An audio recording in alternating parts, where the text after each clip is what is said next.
So, what do humans need? Humans have requirements on a structural, chemical, and emotional needs. Those are needs, they're requirements. So we need to, simply put, we need to eat well, move well, and think well. Those are requirements. You cannot reach optimal health. You cannot realize your potential with 2 out of 3 on a regular basis.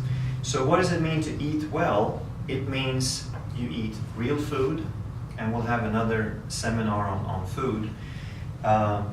It means food that nature produced. We developed in nature, we are a part of nature. We cannot eat things, we cannot thrive on things that are not from nature. We cannot thrive on laboratory chemicals. Secondly, we need to move well. That's the exercise that we talked about that activates the receptors. But it's also, if we have limitations, moving well also involves chiropractic. Because if you have a joint that isn't moving, that's a bottleneck for that information. It doesn't matter how much you exercise. If that joint isn't moving, there's still a part in your brain that gets starved. So eat well, move well, and then think well. We need to feel good. That's not an option. Mm-hmm. Feeling good is a requirement for thriving. And that means we need to make it a priority to feel good. If we don't know how, then we read a book. We do something to help us with some positive input to make us feel good. And watching news isn't working. Mm-hmm. That's not part of the feel-good part. So that's the requirements for health. Plants need water, sunshine, and good soil. Humans need to eat well, move well, think well. Not optional. So we're getting close to wrapping it up. So now we want to talk about what is required to restore health. If we have some issues, what do we need to do to restore the function and the health? So first, we want to interrupt the pattern. Whatever isn't working in the body is due to a pattern that is running that is not in your best interest. Whether it's making too much or too little stomach acid, or whether it's a muscle in the neck that is turning a vertebra or keeping it tense, whatever it is, it's a pattern. And the first thing we want to do is to interrupt that pattern. That's step one. The second thing we want to do is to start restoring balance in the nervous system. And that's specifically, particularly, the balance between sympathetic and parasympathetic.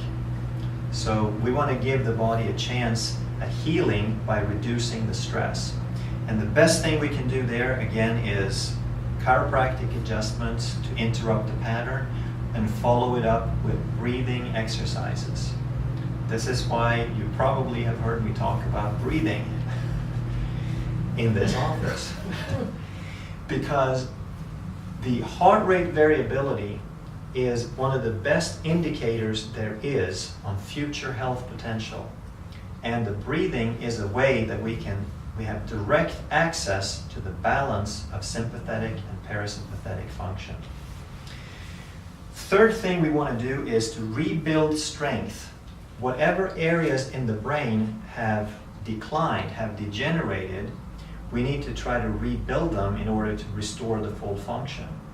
So if you sprained an ankle 10 years ago, and ever since then you started limping a little bit, and then the ankle got better, and you didn't think much about it, but ever since then you changed your gait just a little bit, so that you're pushing off 3 millimeters less on that leg.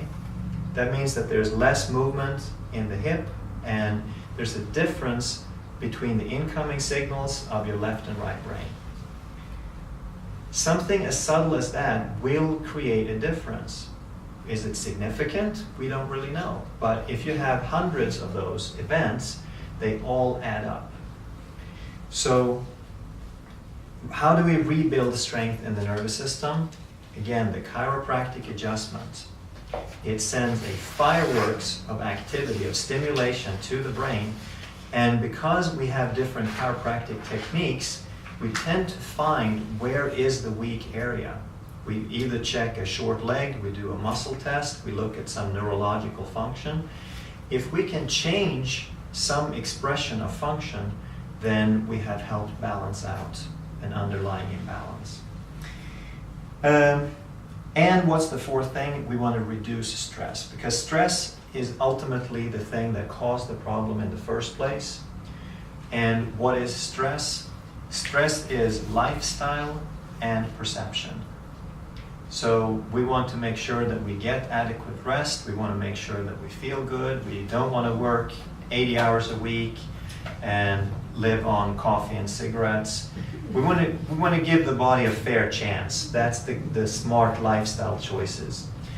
And the second thing is perception. And this is a lifelong process, but it's probably the best thing and the most important thing that we can do for ourselves is to gradually work on changing the outlook that we have. Because it's not the traffic that is stressful, it's our perception of it.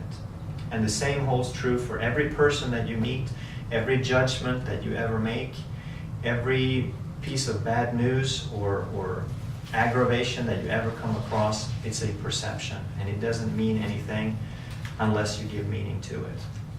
But that's a choice, and it's something we need to work on.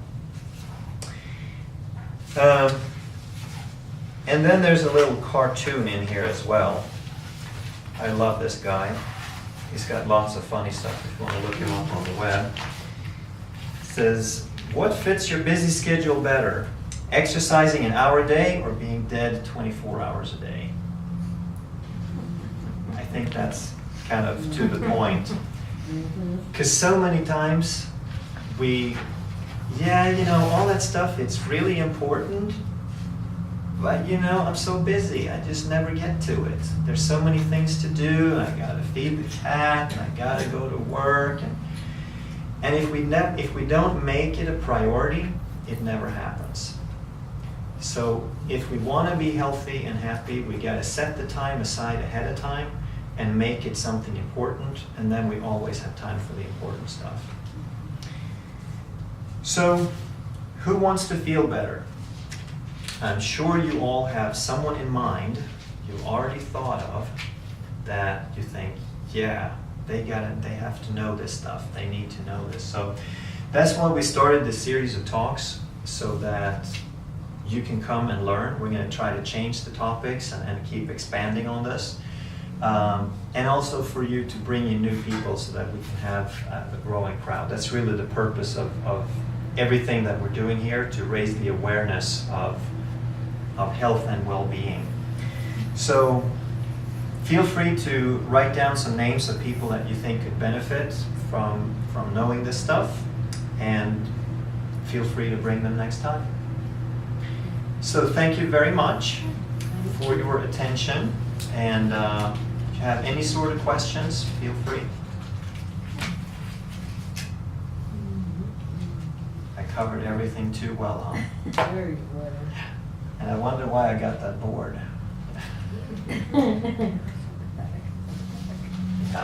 Yeah. I'll learn to write on it.